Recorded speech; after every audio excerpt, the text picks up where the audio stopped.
The Line is a 15-minute interactive embodied narrative about love and fear of change. Set upon a scale model of 1940s São Paulo, this free-roaming interactive experience invites us to the world of Pedro and Rosa. The Line pushes the virtual boundaries of immersive media. It innovates on its creative, artistic, and technical decisions we made and how we wanted the user to interact with the experience. On the storytelling side, the main innovation was bringing the body movement as a new storytelling language. And on the technical side, The Line is the first commercially available narrative experience to integrate hand tracking technology. So initially we had three main premises to create this project. The first one is that the story only would work in VR. The second one, the user's body would replace the controllers. And the third one, it had to be a mainstream gateway to VR. The Line is a story that can only be experienced in virtual reality since it's told through space and interactions. It's actually a very simple, very beautiful and universal, but still very simple love story. And as it goes, as you unfold the story with your own body, you feel that it is a story about the fear of change and routine. On the surface, there is a love story for the user to simply watch and hear. The story of humans' fear of change, as seen through the character's firm grip on routine, can only emerge through how the user's body and its interaction with the environment fundamentally change their perception of the world.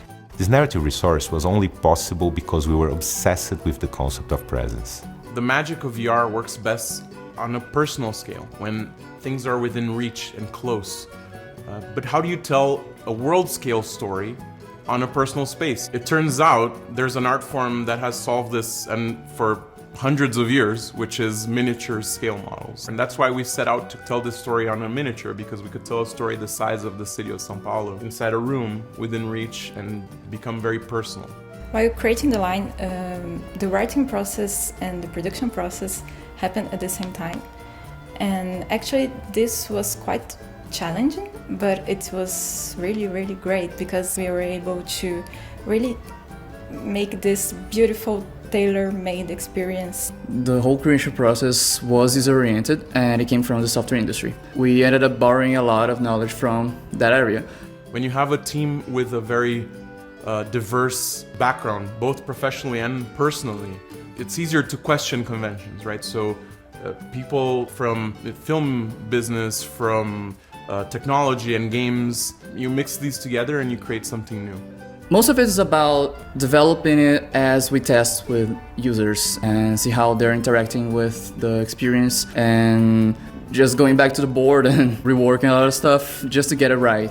That was really important to get everything working seamlessly together.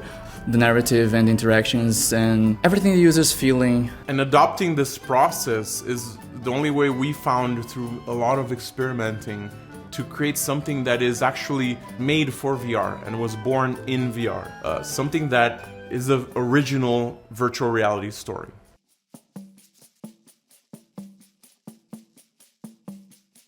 The Line represents the most evolved use of full-body immersion in interactive storytelling to elicit such a personal emotional journey. The user's body replaces the controller, and movements inform not only the outcome of the story but also inspire the intended self-reflection.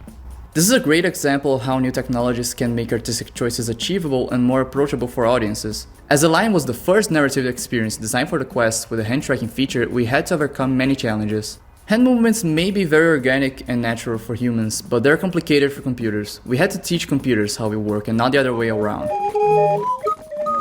Choosing to integrate this innovation was harder, but the results were worth it. The interactions became more organic, decreasing the friction between the user and the VR experience. Also, we had to do a lot of user testing, because we found that people had the funniest ways of interacting with our scale model. Thanks to countless hours of testing, we were able to confidently make the hand tracking organic and natural. To teach the user in an organic way, we first start the experience by inviting the user to sit down and walk around.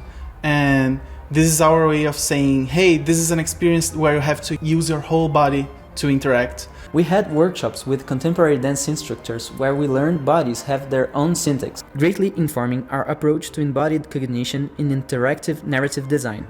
We believe technology is more inclusive than exclusive. So one of our premises was to design The Line to everybody, all kinds of bodies.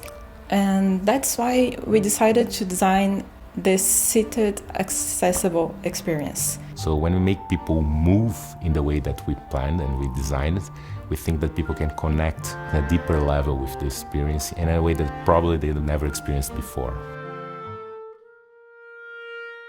VR is a very powerful storytelling medium, but we are still discovering the ways to tell stories within this context and this medium.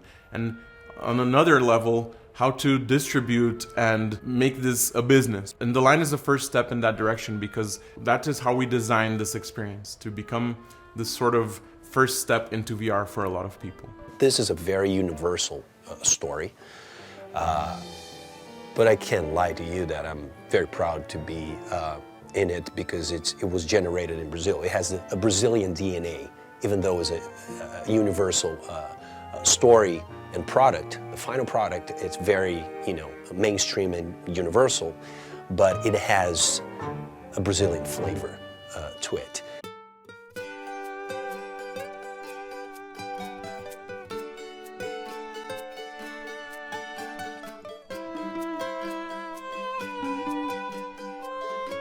Innovation consists of building bridges, stitching interaction and narrative, software and storytelling, technology and language. In producing the line, we proved that innovative design breeds connection. This can go through hand tracking or through simply turning on a light to convince the user to wander. The line puts the human being in the center of the narrative, proving that virtual reality can connect people with themselves more than we can possibly imagine.